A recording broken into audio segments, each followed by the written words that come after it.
এখানে যে প্রশ্নটি নেওয়া হয়েছে, প্রশ্নটিতে বলেছে একটি লম্ববৃত্তাকার চোঙের উচ্চতা 14 সেমি এবং বক্রতলের ক্ষেত্রফল 264 বর্গ সেমি হলে চোঙটির আয়তন নির্ণয় করো। তাহলে উচ্চতা দেওয়া আছে 14 সেমি, আমরা উচ্চতাটাকে এইচ ধরে নিচ্ছি, তাহলে এইচ হচ্ছে কত, 14 সেমি। আর বক্রতলের ক্ষেত্রফলের সূত্র কী আছে, 2πr/h, যেখানে আর হচ্ছে কি ব্যাসার্ধ এবং ভূমির ব্যাসার্ধ এবং এইচ হচ্ছে উচ্চতা, সমান চিহ্ন কী আছে 264।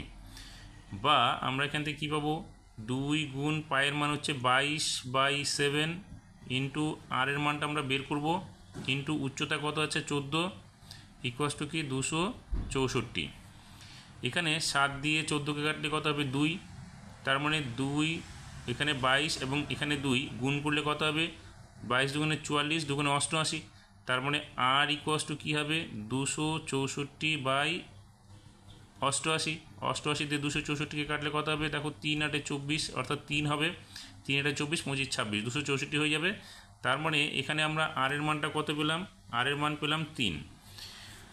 এখন আমাদের কি বলেছে, চোঙটির আয়তন নির্ণয় করতে হবে। তাহলে চোঙের আয়তনের ক্ষেত্রে সূত্র কি আছে, πr²h, তাহলে পায়ের মান কত 22/7 ইন্টু আর স্কোয়ার বলতে এখানে 3-এর স্কোয়ার হবে, তার মানে 3 গুণ 3, এবং উচ্চতা হচ্ছে এইচ কত আছে প্রশ্নে 14, তাহলে এখানে আমরা লিখব 14।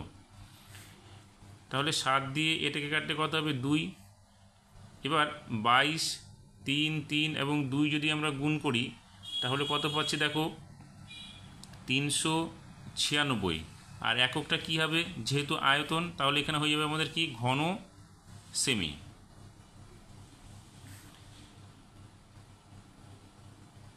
তাহলে আমরা কি পেলাম, আমরা পেলাম চোঙটির আয়তন 396 ঘন সেমি।